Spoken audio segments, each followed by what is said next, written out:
Zap Crypto, c'est tous les jours, toute l'actu crypto au même endroit. Bienvenue chez vous les zappeurs et zappeuses. Déjà, premièrement, regardons le graphique. Bon, on est tous contents, on a encore fait un ATH depuis la dernière fois. Et en plus de cela, on est en train de voir des inflows légendaires, vraiment légendaires dans les ETF Bitcoin Spots. Vraiment, c'est énorme. Vous vous rappelez, lundi, je vous ai dit, waouh, la semaine dernière, c'est une dinguerie. On avait fait 3,5 milliards de dollars. C'est énormissime.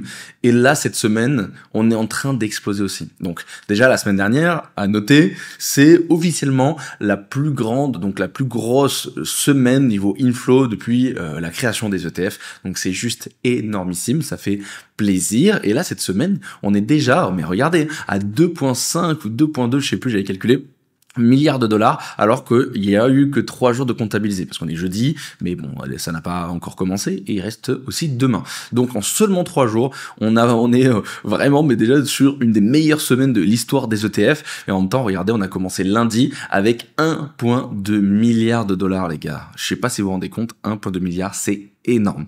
Vraiment, c'est énorme. Alors ensuite, je vous ai dit, les pays se mettent à acheter du BTC. Et je parle du Luxembourg. Le fonds souverain du Luxembourg a décidé d'acheter 1% de son portefeuille, enfin de convertir 1% de son portefeuille en BTC. Ça représente quand même 7 millions d'euros, donc ils ont à peu près 700 millions d'euros sous gestion. C'est énorme, honnêtement, ça donne vraiment beaucoup de crédibilité au BTC, au niveau européen, au niveau mondial. Les gens vont se dire, bah voilà, le Luxembourg se met à acheter 1% de BTC, est-ce qu'il faudrait pas nous aussi nous positionner, avoir 1, 2, 3% de BTC? Et c'est là on va commencer à voir la course effrénée à l'achat de BTC. Pour moi, c'est sûr, ça va arriver. Je sais que je vous le dis depuis un moment, mais on a les États-Unis qui préparent quelque chose. Il y a quelques temps, il y a le Salvador qui a commencé. Là, c'est la première fois, à ma connaissance, qu'on a un pays comme ça majeur occidental qui se met à acheter du BTC avec son fonds souverain. Ça va arriver au niveau de plein d'autres pays, il n'y a pas de doute. On a d'autres pays qui ont acheté indirectement avec leurs fonds souverains du BTC, la Norvège par exemple, mais c'était plus avec les achats d'actions telles que MicroStrategy ou autres qui possèdent du BTC. Mais c'est la première fois qu'on voit vraiment une acquisition volontaire de Bitcoin. Alors ça va pas se faire avec le Bitcoin en vraiment, ça va pas être du vrai Bitcoin, ça va être des ETF Bitcoin. Encore une fois, on voit à quel point les institutionnels préfèrent les ETF, des produits qu'ils maîtrisent, qu'ils connaissent et avec lesquels c'est beaucoup plus simple pour eux de décider d'acheter ce type de choses sans avoir à réfléchir à l'aspect conservation de ces crypto-monnaies. En tout cas, vraiment un très gros coup pour le Luxembourg et je suis sûr qu'on va avoir de plus en plus de pays qui font des choses similaires et c'est ça la guerre autour du Bitcoin qui devrait bientôt commencer et qui est une bonne nouvelle pour les holders de Bitcoin. Ça, c'est un énorme sujet, énorme sujet.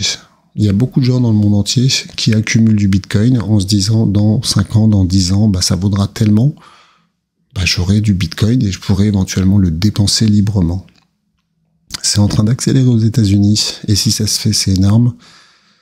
C'est que, vous savez, quand vous payez en Bitcoin n'importe quelle crypto avec une carte ou avec quel que soit le système de paiement, avec Lightning Network et autres, c'est que si par exemple vous achetez une baguette à 1 euro, à ce moment-là, vous devez tracer cette transaction, vous souvenir à combien vous aviez acheté la crypto, et si vous êtes en plus-value, au moment où vous achetez votre baguette, vous devez déclarer cette transaction. Donc c'est une grosse catastrophe, parce que comment vous allez utiliser Bitcoin, n'importe quelle crypto, comme un système de paiement, si dans la journée vous faites 25 ou 10 micro-paiements, aux États-Unis, c'est en train de partir vers zéro taxe.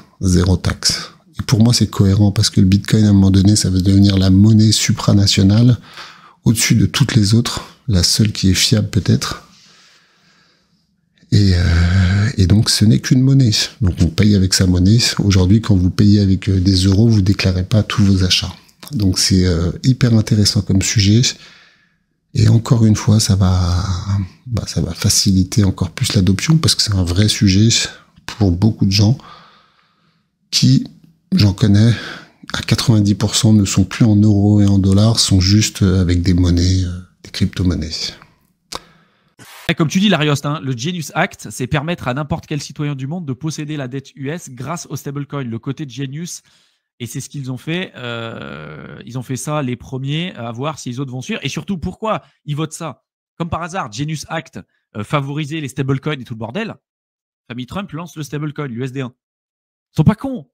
Il peut jouer sur la loi, il peut jouer sur l'intérêt de développement de trucs de l'écosystème crypto. Et je dis pas que c'est mauvais. D'accord, ce truc-là, populariser les stablecoins, je pense que ça rajoute une vraie plus-value pour la partie crypto.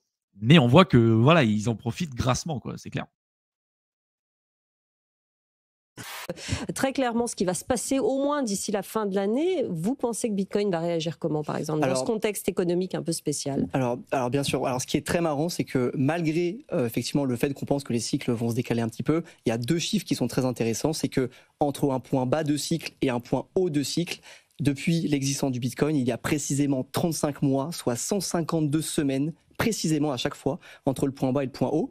Donc si on prend le point bas de novembre 2022, ça nous amène à un point haut de cycle en octobre 2025, en ce moment. Et si on affine encore plus en semaines, ça nous amène sur un point haut la semaine du 20 octobre. Donc, on verra effectivement d'ici 10 jours. Dans 2 semaines, Dans 2 semaines, exactement. On en reparlera. Et après, les cibles sur Bitcoin, au vu à peu près, là aujourd'hui, on est à 122 000. Donc, un Bitcoin vers les 150 000 pourrait être effectivement probable sur cette. Ensuite, CZ, regardez CZ qui vient de signer un contrat pour Binance pour vendre une partie de Binance Japon à PayPay, qui est une filiale de SoftBank. Ça, c'est Maya, j'ai oublié son nom, c'est Son, c'est une personne, Maya Soshi Son, je pense, ou je me suis trompé, qui est très connu, qui est le patron de SoftBank. Ils ont signé un deal pour que la société PayPay acquiert 40% de Binance Japon. C'est pas la première fois qu'on voit ce type de choses se faire au Japon. Yahoo Japon, Alibaba avait vendu 40% d'Alibaba à Yahoo il y a quelques temps, et d'autres choses, on a déjà vu des choses similaires qui ont rapporté quand même beaucoup d'argent à des investisseurs étrangers, et là c'est Binance qui se sépare d'une partie de ses actifs. Mais ce qui est assez notable pour moi, c'est de voir, c'est que CZ, qu'il est toujours en fait en train de prendre des décisions pour Binance. Là, c'est clairement Binance, il est plus censé être dirigeant de Binance, mais on rappelle, il est actionnaire de Binance. Il a la majorité des actions sur Binance. Du coup, quand il y a une vente comme ça qui doit se faire, au final, c'est les actionnaires qui doivent décider, il doit avoir l'accord des actionnaires. C'est ce que CZ vient de donner. On voit quand même j'imagine qu'il y a de nombreuses discussions avec Binance toujours, et qu'il a quand même une influence sur cette société. Ensuite, encore 250 millions et 100 millions et encore 100 millions donc d'USD. Là, c'est des USDC qui ont été mint, les gars. Donc encore énormément de thunes qui arrivent. Ça n'arrêtera jamais, j'ai l'impression. C'est que si demain il arrive un truc à Vitalik, même si aujourd'hui Vitalik, c'est pas lui qui contrôle Ether, on est sur une plateforme décentralisée. Mais si demain Vitalik meurt, par exemple, ou il lui arrive un accident, il devient neuneux, qu'on le veuille ou non, ça va avoir un impact, parce que c'est lui qui présente la vision, c'est lui qui est connu, c'est lui qui est mainstream. Ça risque de faire très très mal sur le prix, et voire même peut-être même sur la croissance et l'évolution du projet sur le long terme. Alors que sur Bitcoin, on ne sait pas qui est Satoshi, a priori on ne le saura jamais, et peut-être qu'il est mort, peut-être qu'il est vivant, ou il ou elle, ou les, on ne sait pas ce que c'est. Donc on est vraiment sur quelque chose qui, là pour le coup, en termes de décentralisation, est super intéressant. Voilà. Après, il y a beaucoup de tokens, notamment des meme coins, qui sont en train d'exploser sur la BNB chain, mais bon, ça reste quand même extrêmement risqué. C'est ce qu'on appelle du PVP, c'est du player contre player, c'est-à-dire que l'argent que vous gagnez, vous le prenez à un autre. Donc bon, faites attention avec ça. CZ est en train de push à fond cette meme coin season, comme il l'a dit sur X, sur BNB, pour attirer du monde, attirer des capitaux, attirer des liquidités. Mais on voit bien que vous pouvez gagner beaucoup, mais bon, après, il faut réussir à sécuriser vos gains et pas tout reperdre derrière, c'est ça qui est le plus dur. Donc il y a eu des très grosses hausses ces derniers temps, mais là je crois que ça a pas mal dévissé depuis hier, il me semble. Il y a beaucoup de tokens qui ont pris des grosses gifles. Donc faites très attention. Généralement, vous allez être assez peu gagnant sur ce type de stratégie-là, si vous allez, sauf si vous suivez le marché vraiment. Faut vraiment vous mettre à fond dans le marché des meme coins sur la BNB chain, suivre un peu tous les influenceurs qui en parlent, etc., rentrer dans des télégrammes pour voir un peu ce qui se passe. Mais bon, ça demande en fait, de pas travailler, quoi, de se mettre à temps plein là-dessus, et ça garantit pas de gagner de l'argent. Donc voilà, à faire attention. Et dernière news plutôt intéressante, c'est la première banque péruvienne qui propose maintenant de l'accès aux cryptos. Ben oui, donc c'est le régulateur bancaire péruvien qui a autorisé la première banque à permettre à ses clients, c'est la Banco Crédito del Perú, qui permet d'acheter et de vendre des bitcoins et des USDC. Donc, écoute, c'est très intéressant. Alors, le petit hic, c'est que, tu peux rester qu'au sein de la banque. C'est-à-dire, tu peux que acheter, vendre du bitcoin ou acheter, vendre de l'USDC, mais ça reste au sein de la banque. Tu peux pas retirer pour l'instant ton bitcoin et tes USDC. Voilà, donc, on te permet de faire ça, mais tu restes au sein de la banque. Ça permet de contrôler un peu ce qui se passe. Donc, bonne nouvelle qu'une banque propose. Bon, mauvaise nouvelle que tu puisses pas sortir, on va dire, allez, c'est un début, sachant que c'est la plus grande banque et la plus ancienne banque du Pérou, qui a été fondée en 1989 et qui gère 52 milliards de dollars. C'est un début, c'est plus intéressant, on verra bien si d'autres banques vont s'y mettre, bien sûr. Franchement, je ne sais pas si c'est le calme avant la tempête ou juste la fatigue après 40% de hausse depuis le 7 avril, mais j'ai rarement vu une journée aussi molle. Et quand je dis molle, c'est pour rester dans la bien-pensance, parce que sinon j'aurais dit chiante. Hier, les marchés n'ont rien foutu, mais rien, ou pas grand-chose dans tous les cas. Les indices ont bougé, comme une espèce de paresseux sous Xanax, la volatilité est dans un coma profond, et le seul truc qui bouge encore, c'est le FOMO. Tout le monde est encore méga bullish, tout le monde croit à l'avenir radieux de l'IA, mais globalement, le marché donne l'impression d'un gars épuisé qui répète la même chanson depuis 6 mois. Vous savez, ces chansons que vous entendez le matin à la radio et qui restent dans votre tête toute la journée. En fait, la seule chose qui nous intéressait hier, c'était le discours de Powell. Et alors là, c'était juste le coup de grâce. Je vous jure, on aurait dit un boxeur qui fait le tour du ring sans jamais mettre un seul coup de poing. Apollo Creed qui danse sur le ring pour expliquer à Rocky comment bouger sur un ring. Beaucoup de gens, beaucoup de danse, zéro décision. Il a vaguement parlé des banques régionales, sujet dont tout le monde se fout tant qu'elles font pas faillite, et surtout, il a soigneusement évité de parler des taux d'intérêt. Alors que, soyons honnêtes, on était venu juste pour... Eh bien, ce que vous pouvez constater, c'est que le RSI mensuel de l'or vient d'atteindre 91,5, ce qui, selon cette source, est le niveau de surachat le plus élevé jamais enregistré, même en 2001, même en 2008 et même en 2020, on n'a jamais observé un RSI aussi élevé du côté de l'or.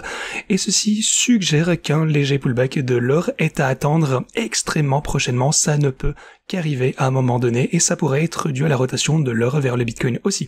On a une autre source qui a indiqué que, effectivement, on a observé un RSI plus élevé au cours des années 80. Donc, rendez-vous compte, il nous a valu 25 années pour atteindre le même niveau sur le RSI, et surtout un prix beaucoup plus élevé. Donc maintenant, la capitalisation boursière est juste beaucoup au-delà de ce qu'on a connu. En fait, il nous a fallu beaucoup de temps pour atteindre le même prix. Il a fallu, pas mal de mouvements latéraux pendant les années 80, ainsi que les années 90, et même au début des années 2000 pour réatteindre un prix aussi élevé. Donc, ceci peut nous donner une bonne indication que, déjà actuellement, l'or est en territoire de surachat. Alors, bien entendu, le marché était extrêmement différent à l'époque, on ne peut pas tout prendre en copier-coller. Si les gens commençaient vraiment à perdre confiance dans le dollar et les monnaies fiduciaires, c'est pour ça qu'ils accumulent de l'or, parce que simplement les gens craignent que on ne puisse plus vraiment faire confiance au système financier, ce qui est malheureusement peut-être en train de se profiler, mais voilà, on peut plus faire confiance à la fiat, c'est pour ça que les gens, les institutions et même les pays s'approvisionnent massivement en or. Donc, mon biais est que les indices peuvent corriger quand le VIX aura atteint ses plus bas et on n'en est plus très loin ici. Donc je pense que les indices sont pas très loin de trouver un top. Je pense qu'on va encore monter, c'est mon biais, personnellement je suis exposé de cette manière-là, mais je pense que peut-être d'ici fin octobre, début novembre, il y aura probablement le premier stress move des indices et ça pourrait impacter le marché crypto éventuellement, puisque là on voit que pour l'instant BTC a fait son move il a fait son move en suivant les indices, en étant très agressif, mais là on voit que les indices continuent de monter, Bitcoin a un petit peu de mal puisqu'il a livré son ATH, et ça c'est à observer, c'est à surveiller, parce que le jour où les indices vont commencer à lâcher, probablement Bitcoin va suivre, et donc ça c'est un petit peu notre point de repère qu'il faudra regarder, et probablement que la prochaine correction des indices, à mon avis, pourrait arriver probablement peut-être au prochain mois de novembre, si on en croit le VIX. Donc ça, faudra faire attention. Le Bitcoin, il peut faire ce qu'il veut, hein. Il peut venir jusqu'ici, ça pose absolument aucun problème.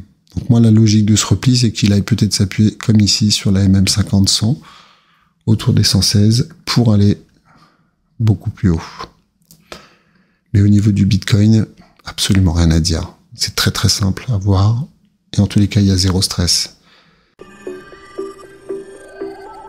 Et dites, n'es pas rassasié, retrouve à gauche le Zap Crypto de la veille et à droite le Zap Crypto de l'année dernière, jour pour jour. Tu as trouvé une ou plusieurs actus intéressantes? Fais-le moi savoir en commentaire.